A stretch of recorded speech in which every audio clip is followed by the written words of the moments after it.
Hello, everybody. Welcome back to the Jesus Hotline. If it's your first time, my name's Acacia, and today we're going to be talking about why does God allow suffering? I know a lot of us, when we're walking with God and we're faced with trial or seasons of suffering, we tend to ask God, why? Why are you putting me through this, God? If you love me so much, take this pain from me. Why are you allowing me to suffer, Lord? And then we tend to push away from God, drift from Him, and no longer want to walk with Him. I know this feeling firsthand. Okay, so let's go through like a little timeline. Elementary school, amazing. Peak. We got free juice boxes, recess, friends, Teddy Grahams. What else could I ask for? That was peak Acacia. Like the big dog, like, oh my gosh, like, it was really nice. But then 6th grade rolls around and we are like slip and sliding downhill. Like not even slip and sliding, like full on shooting downhill. I had to go to a new middle school where I knew absolutely nobody in a new town, and I literally had 0 friends. And on top of that, people in my family had health issues, leading to half of them having to go 3 hours away for treatment, leading me to essentially just kind of be the rock for my family and be there for everybody. At that time, I felt really alone and like I couldn't talk to anybody because it was something that I couldn't really discuss with anybody. I still can't exactly discuss it to this day because it's a very serious topic and it's not something that you just openly talk about. So I felt I had nobody to talk to. And even my family, who knew the situation, I didn't feel I could talk to them either, which was not their fault whatsoever. But I felt we already had this big problem on our plate that none of my issues would compare, and I would only add fire to the flame. Is that the saying? I don't know.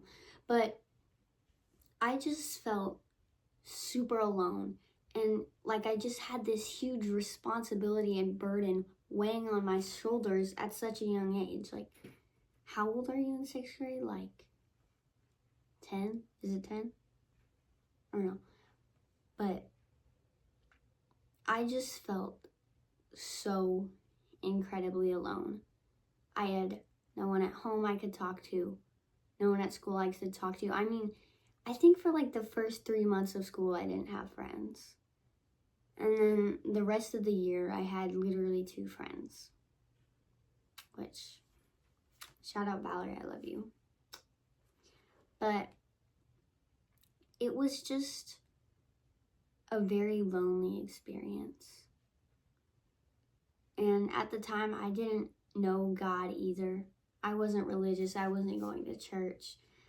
So honestly, the only person I felt like I had was me. And I was 10. At 10, I should be running around playing hide and seek, not having an existential crisis. What even is an existential crisis? I don't know, I'll look it up later. But then, my family came back, things were getting better. But in middle school, I wasn't exactly a looker.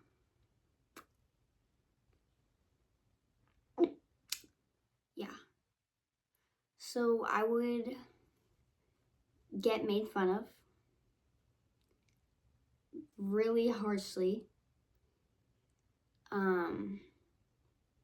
Boys would insult me in front of the whole class. and pick at my insecurities and yell them out for everybody to hear. And I don't think a teacher ever did anything about that. So I still carried that feeling of being very alone and like I had nobody. And then pile on insecurity and self-hatred, and I just felt so incredibly down about myself.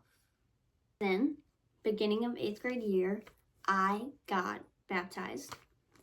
Best decision I ever made. But I didn't really take God seriously. I was kind of lukewarm. I thought I could just say that I believed in God and do whatever I wanted, which is not true at all. Learned it the hard way. And I actually got involved in a lot of drama when I started freshman year. Some people would say some really mean things about me, and I lost someone that I loved a lot. They're not dead, but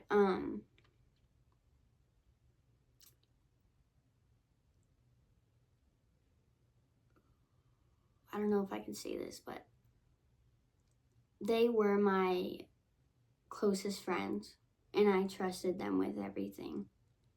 Like, absolutely everything, because growing up, I'd always had a lot of family issues. No hate to my family. Love you guys so much. But there was a lot of issues growing up, and I trusted them so dearly with that. And they sort of abandoned me for a little bit. But we reconnected, and we grew a lot closer.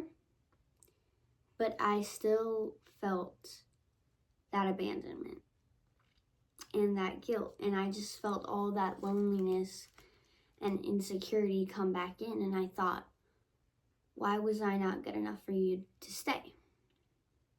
Like, what could I have done differently? Like, why was I not good enough?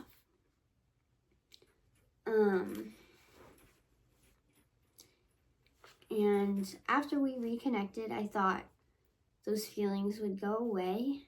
I actually spent, I think, every night for a month crying myself to sleep until we reunited. That didn't last, by the way, spoiler alert. And I thought that would go away once we were finally back. It got so much worse. Because I was constantly thinking about the first time that they had hurt me, and just thinking about what I could have done to be better for them to stay with me. And it actually led me to have extremely hurtful thoughts about myself. I would cry and have panic attacks multiple times a day. And I had very real thoughts of hurting myself. I've actually not shared that with a lot of people, so now the whole internet can know. But I thought multiple times a day about taking my own life. I thought about how much better I would feel and how much everybody else would feel, that I would no longer be anybody else's problem. And I just felt so unlovable because of a lot of details that I cannot share on here because they involve other people, and that's their story to tell and not mine. And I want to respect their privacy, but there had been a lot of times I was deeply hurt by people who I loved. And I never felt good enough to be loved anymore. Because if those people who I was so close to couldn't love me, why would anybody else? So, probably for a year, I was extremely suicidal. I had never physically hurt myself because I knew that wouldn't be a solution, and it would cause more harm than peace. And I didn't want to give that burden to my mom. I love my mom more than anything except Jesus. Okay? I love my mom so much, and I couldn't give her that burden of having a dead child and wondering if it was her fault or there was something else she could have done.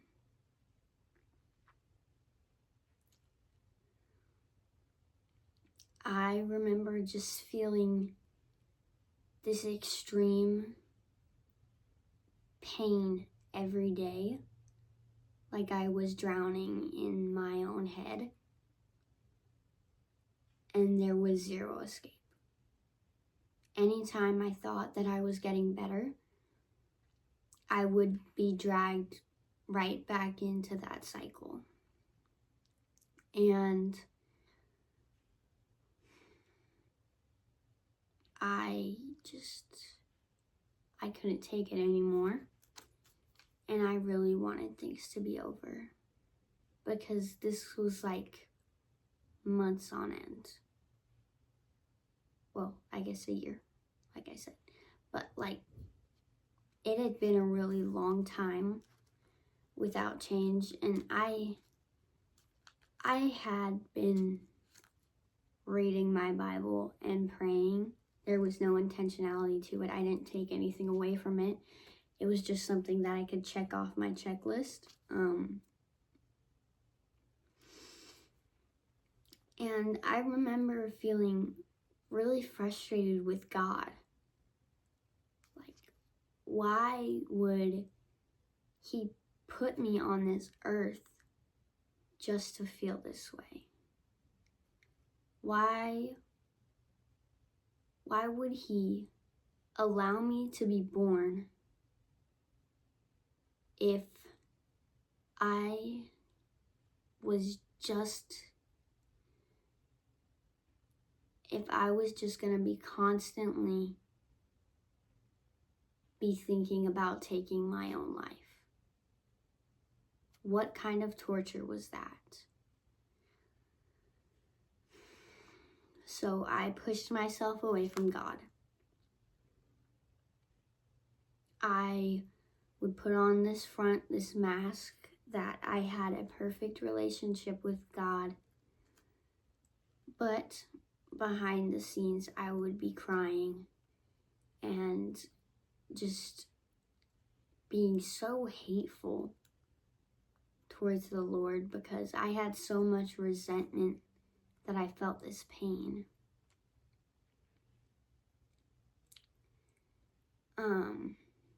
I started to get some help. I went to therapy.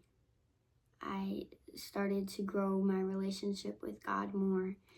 And I finally started to understand things better. I started to be more emotionally mature and stop resenting God so much for those feelings. So for probably a month or two, I felt a lot better.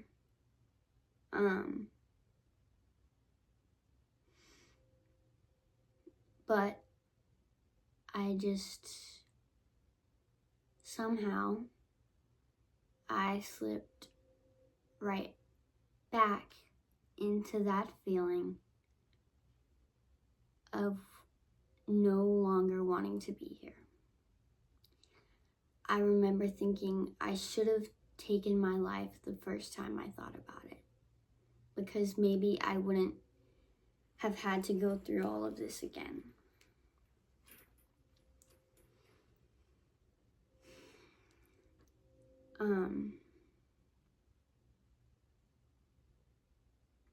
I just felt so extremely undeserving of my own life, so unlovable and alone, because I was such a failure for slipping back into that cycle. I was so disappointed in myself for going right back into a place that I worked so hard to get out of.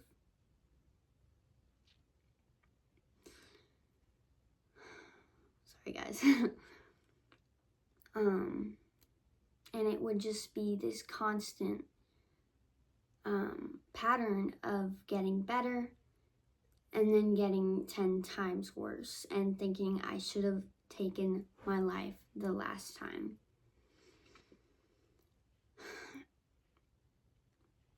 And I just remember that it got to a point where I would be crying and praying on my bedroom floor, begging God that if this was how I was gonna feel forever, to take my life away from me. If this was all that my life was going to be, then I didn't want it. I would rather be dead and gone forever and have my life taken from me than continually feeling this deep amount of sadness and hatred toward myself, God, and feeling just so unlovable and like a disgrace and disappointment.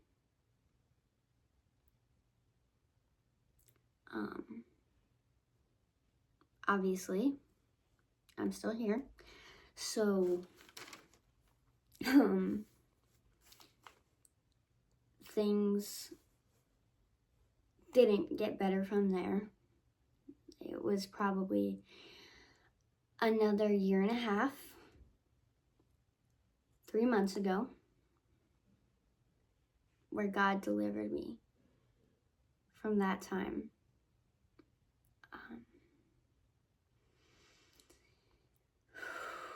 He took certain people out of my life, and it truly allowed me to fully heal with God. And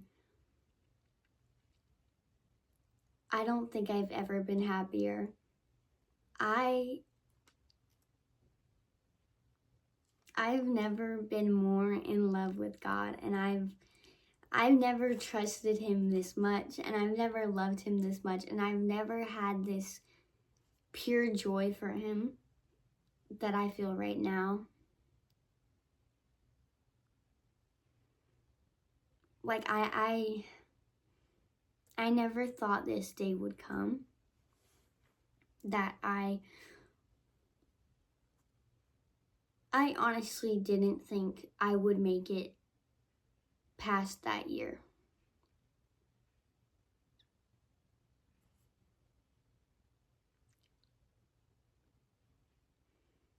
I didn't think I was going to make it to where I was now. I thought by the end of the year I'd be dead.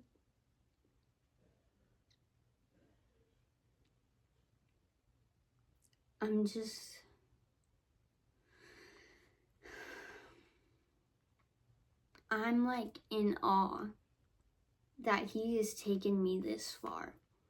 From a point where I had so much resentment and hatred towards God, and I hated myself so much more. Like, I remember every single day I would just want to be somebody different. I didn't want to be myself anymore. I would rather be dead or be a different person.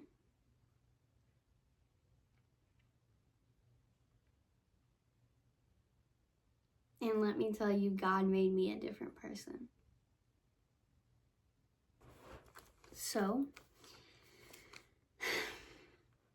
it's been 3 months now, and I've never been more in love with life. I fully have faith in God, because if he can take me out of that, he can take me through anything. If he can give me peace from a situation that I thought would have ended my own life, I know he'll give me peace through anything. I have never, ever been happier since I feel I've been truly healed by God's grace.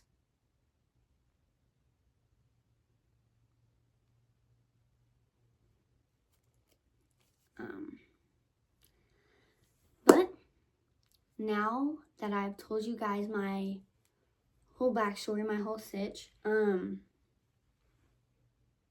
what does that have to do with why does God allow us to go through suffering? Let's get into it. You may not see your way out right now, and you may not know what God is doing, but there's a purpose.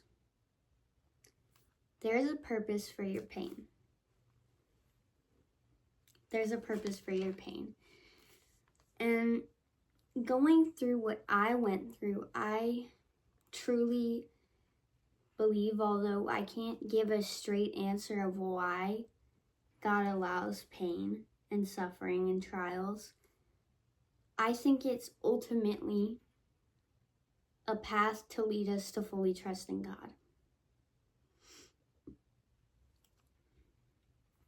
I think trial allows for a renewed love for the Lord. Without trial, we don't have growth.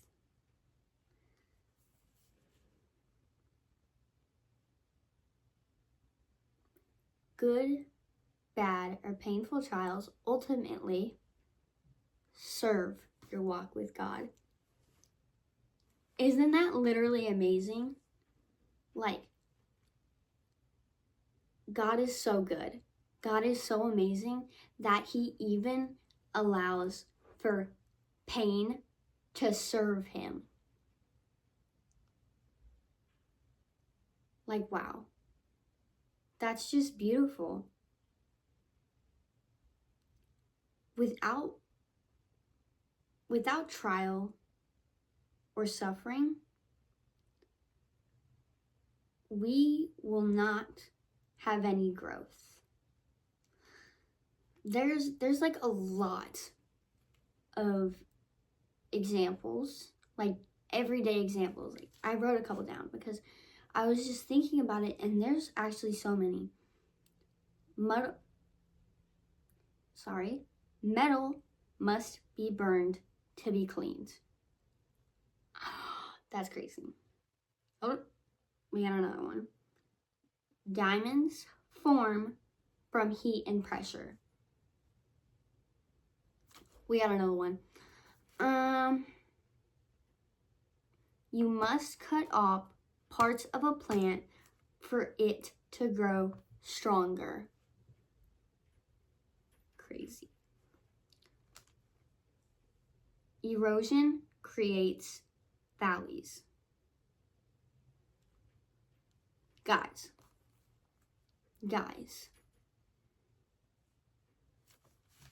did any of those processes sound comfortable?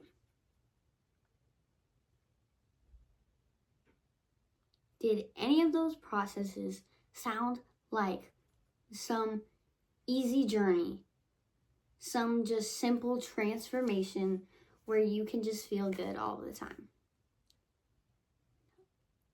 No.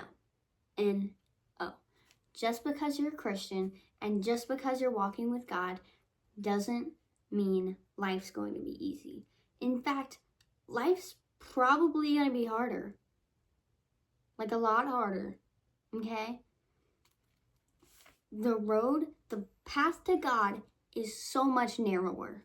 You are going to have to cut some things off. And let me tell you, that's not gonna be comfortable.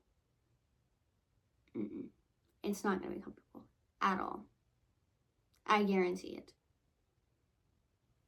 Like, metal must be burned to be cleaned. I don't know about you guys. I don't want to be burned, but it is necessary for me to be clean. I don't want any part of me to be cut off. That sounds like it would hurt, but I know it's going to grow back stronger because of it. Okay? So, all of those uncomfortable and hurtful and painful seasons lead to growth. So ultimately, it serves your walk with God. It serves you. It serves your faith and your love for God. Like, wow. All of those negative things in your life right now are going to serve you. And I know you probably don't see it right now, like at all, especially if it's still a very much open wound. It's not going to seem like something that's going to serve you, but I guarantee you, no matter what you're going through, God's going to make it serve His will. Because guess what? He's God, and He's all powerful, and He's the best. So, and also, in the Bible, does it ever say that life was easy for those who followed Jesus? No. Listen, Joseph, David, Matthew, Job. He has literally the most amazing pure faith, and he went through the worst. Who else? All 12 disciples. They all had some sort of suffering because of their walk with Jesus. Like, literally, I don't think a single one of them had it easy. No, I know a single one of them didn't have it easy. And Jesus didn't have it easy. God Himself, as a man, didn't have it easy. He could have put Himself in a position of a king or someone who had so many treasures and riches, but no. He made Himself a poor Jewish man. A poor Jewish man who didn't have much voice or much of a platform. And He literally went through the most trials I could ever think of, and that's God. Okay? So trust me. Don't trust me, trust God. Your pain and your suffering will serve God's will and His walk with you. God is like an umbrella. He doesn't take away the rain, but He allows you to walk through it. God's not going to take away those trials or that suffering because, one, He gave us the gift of agency. We, us humans, told Him to give us some space and allow us to do the things we want. So we cannot blame God for something that we do to each other, ourselves. Like, if I punched my sister in the face and then blamed God for not stopping me, that makes no sense. Okay? So that's one reason why God's not going to allow our suffering to go away, because we told Him to give us agency. And being the good, loving God He is, He gave us that. Number 2, like I said earlier, it's going to strengthen you anyway. It's going to strengthen you anyway. But, like the good, loving Father He is,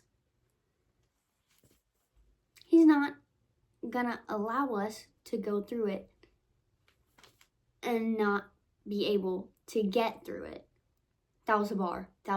He's not going to allow us to go through it without being able to get through it. Like what? Like, wait. Should I be like a Christian rapper? Okay, I need to stop. But anyways, without bad, there would be no good. I mean, if we just imagine your life was perfect. You got all of the presents you wanted, everything you wanted, all the time, without any struggle or any work or any pain. That would just be the regular. There would be nothing good or special. You wouldn't appreciate it. Without bad, you wouldn't be able to appreciate the good. So bad and suffering and trials and seasons of affliction are 100% necessary for your joy. Like, isn't that amazing?